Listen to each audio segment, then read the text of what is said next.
Hi, this is Anton again. I'm making this video recording as self-support to share my process, my process to become self-honest and to rebirth myself as life. In this, I'm sharing things that are related to myself and to the reality that I live in. So what is that I want to talk today?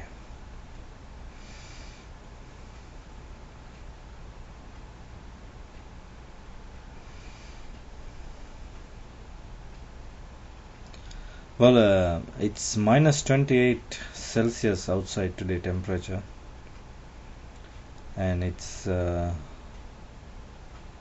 January 23rd, I believe, Monday, January 23rd, 2011, Ottawa, Canada, and the weather is minus 23 Celsius. I got a call this morning saying, because I take the bus to work,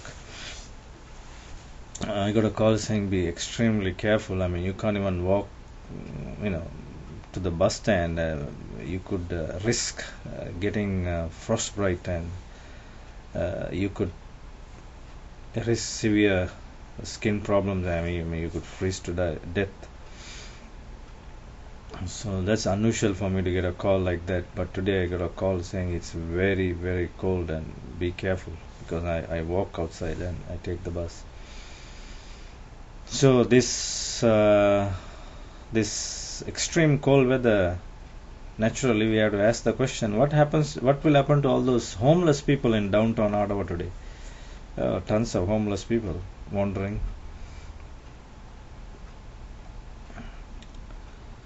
So when I asked this my wife, the first thing she said, well, there are homeless shelters. There are, the city of Ottawa has arranged, or some organizations have arranged to help these people put up on temporary shelters like Salvation Army or Ottawa Mission, or there are some homeless shelters.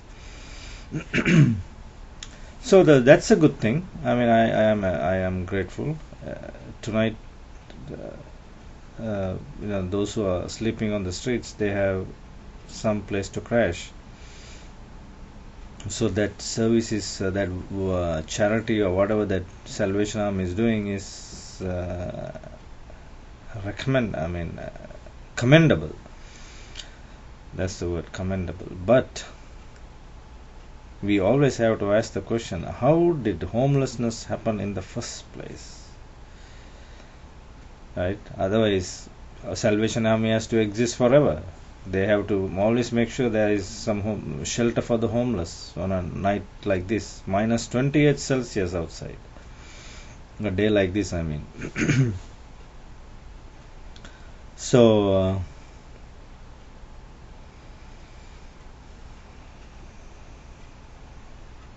usually the response we get about when we talk about homeless people is though they created for themselves, they are mentally unstable, they are alcoholics, they are drug addicts, they have mental problems, they cannot survive and compete, they couldn't educate themselves, or they are lazy bums, all kinds of blames and excuses are given to justify that these guys, they deserve to be on the home, because they manifested for themselves and they are on the streets because they did it for themselves. Well, in that statement there is some truth. These humans who are on the streets today, by and large, they have alcoholism problems, they have mental problems. Yes, they have all those things. So you could argue that these people actually did this for themselves and ended up on the road. I mean, they could have taken self-responsibility and never taken that path to the streets and end up living on the roads on a minus 28 Celsius, extremely cold day like today. Yeah, so there is the element of self-responsibility. You can always blame them for not being responsible. You can always say these guys did it for themselves. True, true. But I also want to look at from another perspective that as a society, as a system, we have no support for these humans from the day they were born. I mean, we had to go back and do a mind construct why they ended up on the road. I mean, then we might find out stress, maybe family stress, maybe stress at home, maybe their parents were under severe stress, maybe the guy was so stressed out at work, he had no support, so he collapsed. And when he started to drink, he didn't have a support system. And in that, a compounding, a domino effect took place. And one after the other, one thing led to the another, and he ended up on the road. And today he's sleeping minus 20 at Celsius, and he's sleeping as a homeless person. I mean, so many people are here today in Ottawa, Calgary, Vancouver, Toronto. Extremely cold today, and I'm sure some will die tonight in this extreme cold weather. And not everyone gets shelter. Not every homeless person gets some kind of a shelter. Even there, you have to be lucky.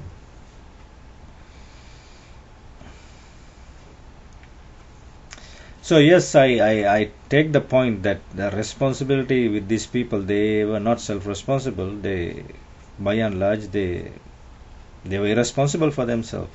But as a society, we were also irresponsible. We do not have a system to support. As a society, as a system, we also failed. That helps other people to fail even further. So this is where equal housing comes to play. Equal life party, equal housing system, equal money system, equal labor system. I mean, if you look at equal money and equal housing, what these two mean is a living allowance will be given to every human being from birth to death. So the question of survival does not come to picture. Equal housing will guarantee a shelter for every human being. You can live in decency, in dignity, with pride.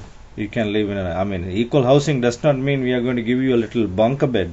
No, it means you are going to get a comfortable, nice place to live with self-respect and dignity, and you can live nicely. It's not a welfare state. Equal housing system is not a welfare organization.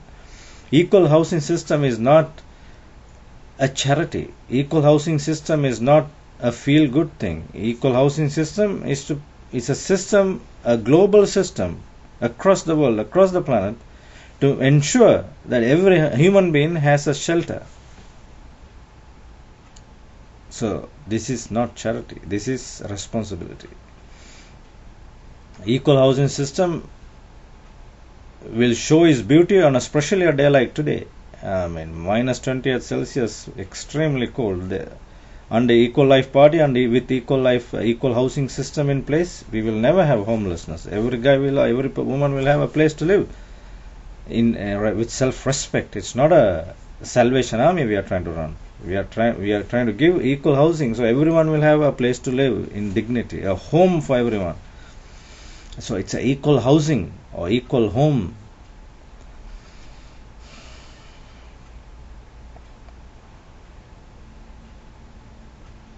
So you may argue, like, even with equal housing system, a guy might say, no, I don't want this place that I am given to live. I am going to live on the streets because I like to drink and I'm going to just crash on the street. Yes, that could happen. Mentally unstable individuals, people who are addicted to alcohol, can still walk out of their house that is given to them by the equal housing system and can still go and sleep on the road. Then what shall we do about them then? About them? See, that's another element of responsibility, that is to support such humans with self-correction. So equal life party, equal life party is not about just giving you equal money or equal labor or equal housing or equal education. It's also about giving support for self-correction. The support is available for everyone. The tools are available to everyone. So that self-support is there. So it may be, if a guy decides to sleep on the streets, even after giving him equal money, equal labor, equal housing, equal food, equal water, even after you give everything to the guy, he still decides to go and crash on the downtown streets, we have to assist him at the mental level.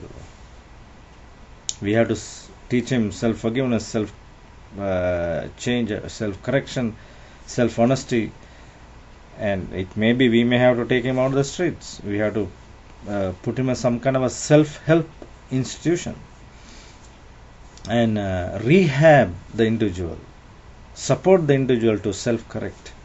So responsibility has multiple layers. First of the physical, we have to give equal food, equal money, so that he can eat, he can drink his water, he can have his food, medicine, equal health care, and equal shelter. These are the physical support must be given to every human being. And then comes the mental support, where we will provide tools like self-forgiveness, self-correction, self-honesty, conducted by human services to support the human being for self-correction.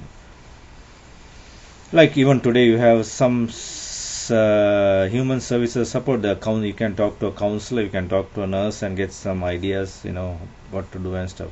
But this is good. But with under Equal Life Party, the human services to support a human being will be provided for every human being. So equal human services, equal supporting human being everywhere, so that they will have all the physical needs and the mental support, so they can live their life.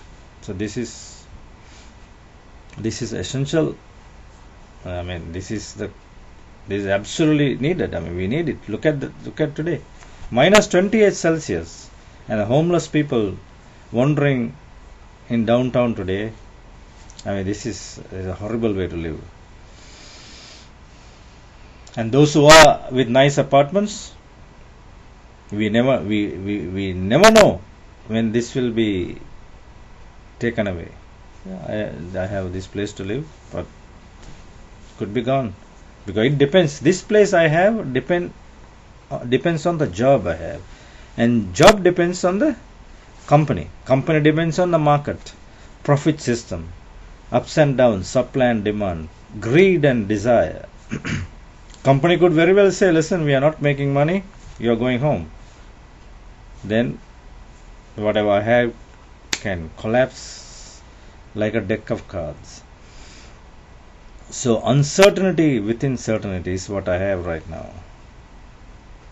So, but with Equal Life Party, with equal money, equal housing, equal labor, equal health care, there is no such thing as uncertainty. It is unconditional, certain, unquestionable support from birth to death. Isn't that a beautiful thing? So certainly worth investigating and studying what is this all about. So I invite you to visit us at www.desteni.co.za. Thanks.